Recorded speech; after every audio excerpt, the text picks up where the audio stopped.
The CoinWeek Podcast is brought to you by PCGS. To learn more about the PCGS World War I Centennial Silver Dollar and 2-coin set special labels, visit PCGS.com.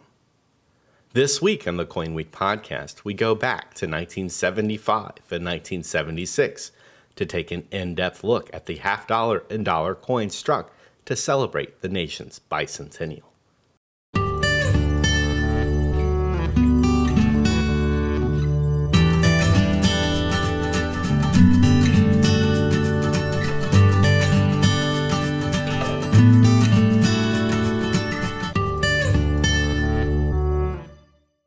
Hi everybody, CoinWeek editor Charles Morgan here. You know, it's hard to believe that it's already 3 weeks into January and I'm only now publishing the first episode of the CoinWeek Podcast for the new year. It's not for a lack of trying. We actually had a great interview with Mike Markowitz and David Vagey from NGC Asians planned as our inaugural podcast, but the ambient noise at the New York International Numismatic Convention was just too much for me to take, and I didn't think you would like it. I'm going to take that interview, which was filled with in-depth, interesting questions, and we're going to transcribe it for you and post it as an article on CoinWeek. Really would hate to waste Mike's effort. And also, before I go in-depth into the half-dollar and dollar coins of the Bicentennial, I wanted to tell you a little bit about a lot I saw at Legend Rare Coin Auctions Regency 25 lot viewing. The lot number is 174. Now, I'm not getting paid to tell you about this coin, so this is not a commercial. But the coin was a 1976D clad bicentennial quarter, graded MS68 by PCGS. The estimate on the coin was between $3,800 and $4,000, according to Legend, which is crazy money for a coin that saw mintages in the billions. However, having looked at thousands of bicentennial quarters over my career as a collector, many in circulation, but also many in mint sets and in certified holders, I don't think I've ever seen one quite as beautiful as this. Usually, bicentennial quarters get scratches on the forehead, the jaw lines. There's always something to them that is instantly recognizable and grade limiting. This coin was essentially perfect as far as I could tell. It was just flawless, almost glass-like surfaces. Not proof-like, but just, you know, it had that look, that non-granular, smooth, watery look to it. It's a beautiful coin. Right now I'm looking at the auction page, and it looks like the bid is up to $2,700, and there's still about a week to go. I'm not suggesting that this is an investment coin for any collector who's not really willing to put serious money into a coin collection for modern coins, but it's something you should look at. If you see a coin like this ever in a mint set, pull it aside and get it graded and get it into the market. There's certainly an appetite for these ultra high-end coins, and they don't all come this way. To read more about bicentennial coins or to watch our in-depth informative video, check out our YouTube channel. More than 175,000 coin collectors have watched that video. It's one of our most popular. The Bicentennial Silver 3-coin uncirculated set was struck starting in February 1975 and continuing through to June 22, 1976. Q. David Bowers writes in his A Guidebook of Modern United States Dollar Coins that federal law required the U.S. Mint to be finished with silver bicentennial coin production by July 4th of that year. As the production window closed, the Mint, expecting a huge demand, made the decision to dramatically increase the number of sets made by running the coins through at high speed. They probably shouldn't have bothered. It is estimated that of the 11 million sets produced, only 4,908,319 sets were sold. Demand for the issue, which had an initial offer price of $9 retail and $7 in bulk, dried up soon after the bicentennial celebrations came to a close. But that didn't stop the Mint from offering this overproduced set in its annual catalog until the end of 1986. At the $9 offer price, when adjusted for inflation in today's dollars, the Bicentennial Silver 3-coin uncirculated set had an issue price of $38.41. The current melt value of the 3 coins in the set, which include a 40% silver Eisenhower dollar, a 40% silver Kennedy half dollar, and a 40% silver Washington quarter is $9.51. When the sets were initially offered to collectors in 75 and 76, however, the spot price of the included coins was roughly $2.76. Again, adjusted for inflation in today's dollars, that's $11.78. Of the total units distributed, an unknown but appreciable number of them have been melted over the years. The Great Silver Bubble of 1979 and 1980 marked the first major melt of the issue, but the impulse to cull these low-value coin sets continues even to the present. Because of these undocumented losses, it's impossible to really know how many intact sets remain, but based on current demand, there are more than enough to go around.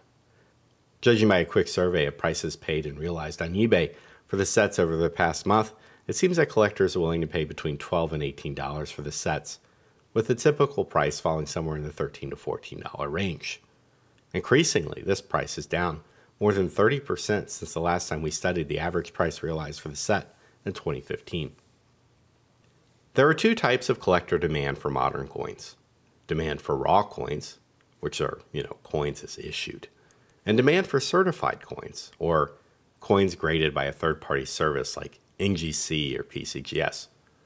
For raw coins, grade on uncirculated coins in original mint packaging, or even broken up and put in individual aftermarket coin flips or 2x2s, is of little consequence. Collectors typically prefer coins with good eye appeal, but will generally accept a complete set in its original packaging as sufficient for their needs. To this type of collecting, a Bicentennial Silver 3-coin uncirculated set has a value of whatever the prevailing market price is for a complete set. In other words, it's $13 or $14 based on today's market. For collectors who prefer certified coins, the value of the sets is much more nuanced because the goals of this collector are markedly different. Certified coin collectors seek to commoditize quality. This has its upsides and its downsides.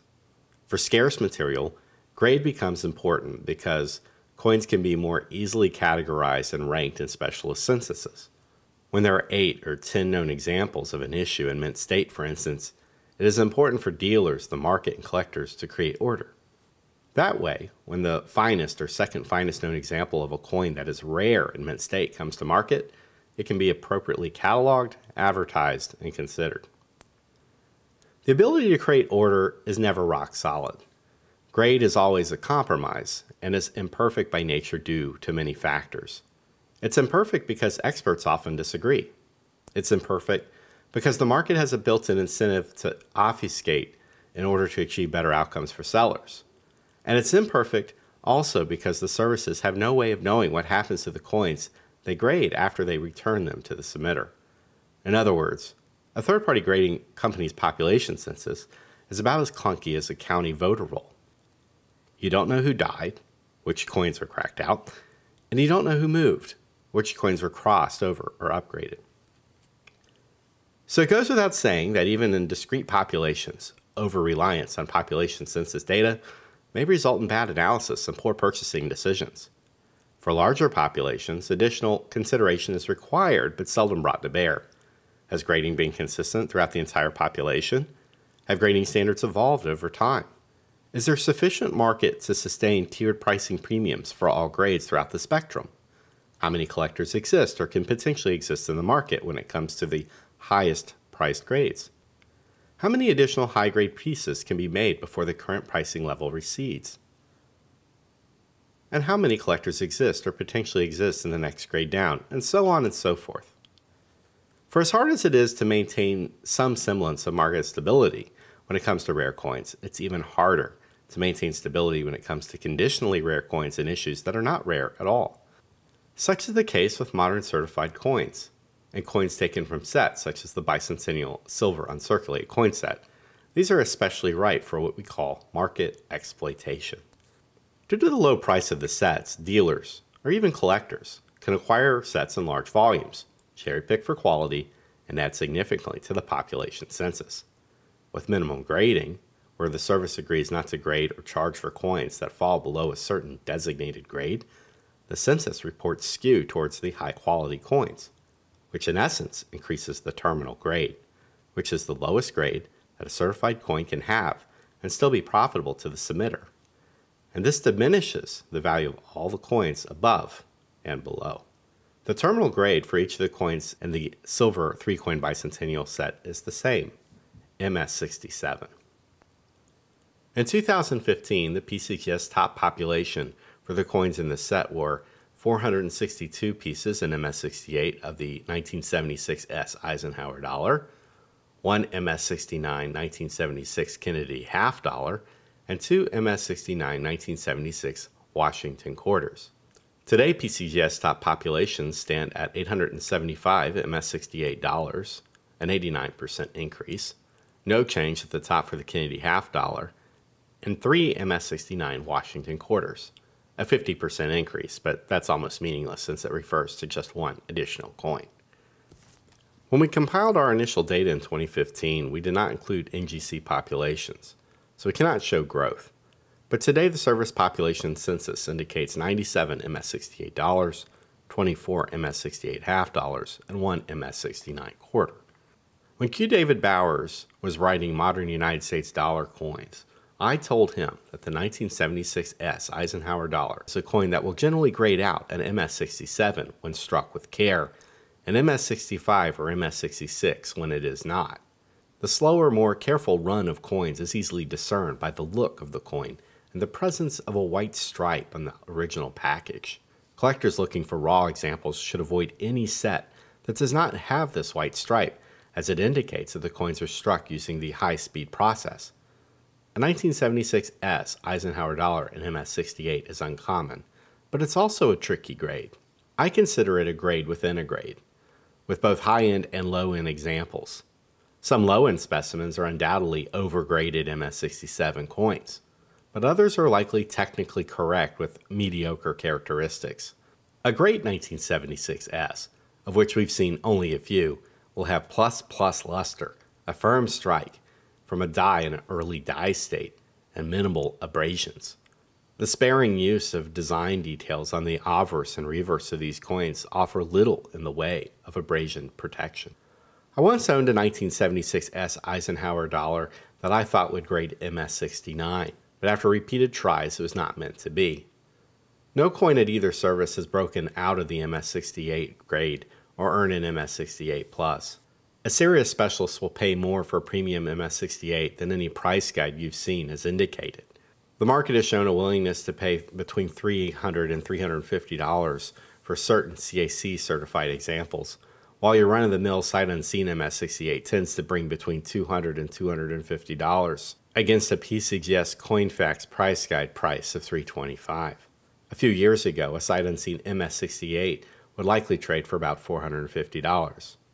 The 1976S dollar that I felt should be an MS69 holder, I eventually traded to a serious collector for about $1,500 worth of coins, including a CAC certified MS68 1976S, which I then put in my own collection.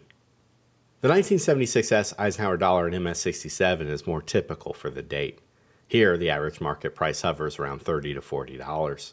Factor in the submission fee, shipping fee, acquisition and transactional costs of the coin, and certified Eisenhower dollars are still only marginally profitable at MS67. However, a seller would likely receive between $50 and $70 for the same coin 2 years ago. The top pop MS69 Kennedy half dollar was made several years ago by Eisenhower dollar researcher and Ike Group member Brian Vail. Amazingly, Brian found the coin in a set while looking for high-end Ike dollars and let it sit on his desk for more than a year before remembering to submit it. When it came back MS69, he was stunned. For many years, PCGS CoinFacts has listed the coin as having a value of $7,500. Vail sold it years ago to a collector for $6,000, and I have no way of knowing what came of the coin after that transaction, or whether the $7,500 value is even accurate in today's market. For the rest of us, the highest collectible grade is MS68. In MS68, PCGS shows a population of 453 pieces. Weirdly, NGC's population for this issue is substantially lower in 68, with a paltry population of about 24 pieces the last time I looked. Chalk that up to not a dramatically different grading standard, but to submitter behavior.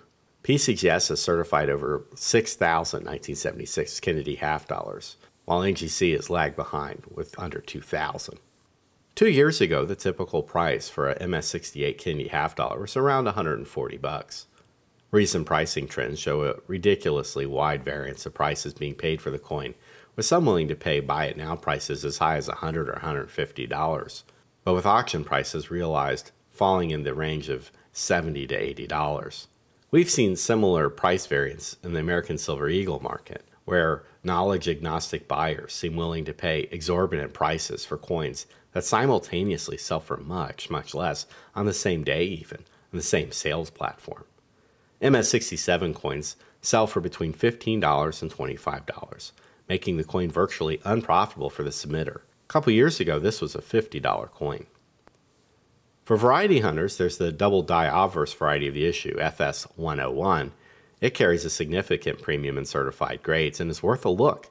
Check out the latest edition of the Cherry Picker's Guide for die diagnostic details. For the 1976S quarter dollar, PCGS CoinFacts shows 2 public auctions in MS69. Both occurred in 2007. At the time, the PCGS MS69 population stood at 2 pieces. 3 pieces are reported today, with a PCGS price guide value of $7,500. Are they worth $7,500 today? Maybe, but would they be $7,500 coins with a population of 5? I think that's doubtful. With the Eisenhower Dollar Series, the $1,000 coin threshold typically fell once certified populations approached 50 or 60 pieces. At the current rate, we may be unlikely to see the MS69 population approach the 50 coin mark, but a population of 5 or 10 pieces is certainly not out of the question. Let's talk really quickly about what I call the condition-driven modern market life cycle. It starts with conditional rarity. Imagine $3 signs. Here you have high prices realized at auction, the motivation to make coins in this grade to realize huge markups by submitters, especially since raw material is inexpensive. Now we go down to $2 signs for conditional scarcity. Here, additional material enters the marketplace, making once conditionally rare coins now conditionally scarce. Prices decline to allow a wider range of collectors to participate. Submissions continue as this is still profitable and raw material is still cheap. And finally, you get to conditionally common. Here we have a down arrow for the market as material floods the marketplace. Published prices decline while actual prices fall lower. Coin is now not worth submitting. Pervasive perception of commonness. Having said this, it's still difficult to find a 1976S quarter in the wild, in the raw, in a condition that would earn the MS68 grade. 2 years ago, MS68 1976S Washington quarters brought between $80 and $90. Today, one can be bought for about $50 or $60. MS68 is the terminal point for the issue, as the market price of the 1976S quarter and MS67 is between $12 and $18. This is below the cost to buy the coin and submit it for grading. In 2015, the terminal point was MS66. Generally speaking, the silver-clad Washington quarter has a better look and strike than its clad counterpart. Again, better coins come in the white stripe envelopes and have a satin finish. Fast-struck coins are bag-marked and unattractive. Spectacular toners for the issue have turned up over the years, some natural and some seemingly natural, and others quite obviously doctored. Approach this area of collecting at your own risk. Collect or invest, raw or certified. Modern coin sets like these are riddled with problems and possibilities. The problem with modern issues is that the market does not behave like it does for rare coins. Modern coins have a definite ceiling in terms of price performance, and the volume of coins in this segment, even high-grade certified coins, means that this material recycles often. Miss out on that 1976S MS68 half dollar at the latest auction? Well, don't worry, you can bid an auction for one that ends later tonight or tomorrow. Because of this, collectors of certified examples of this issue need to ask themselves whether premium quality examples are worth the investment. The possibilities lie in the fact that there's a constant influx of new collectors vying for these affordable coins. Modern coin collectors show a constant willingness to spend up to $100 or $120 for new silver coin releases, and between $300 and $600 for 1/10 or 1/4 ounce gold coins. A concerted effort in catering to these collectors by converting them to other areas of the hobby while staying within these price points seems like an obvious marketing strategy. We've often suggested that our colleagues show classic materials side by side with modern fare in these price points. But the problem, we're told, is volume. If it remains easier for mints to press new coins than it is for dealers to market old ones, the new coins will overtake the market. It seems like common sense to us. And in these price points, if you look around, it's obviously what's happening.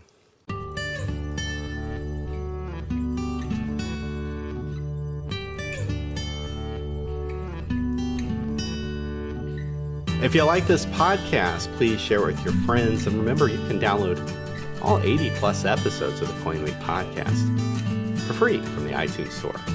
For CoinWeek, I'm editor Charles Morgan. Until next time, happy collecting.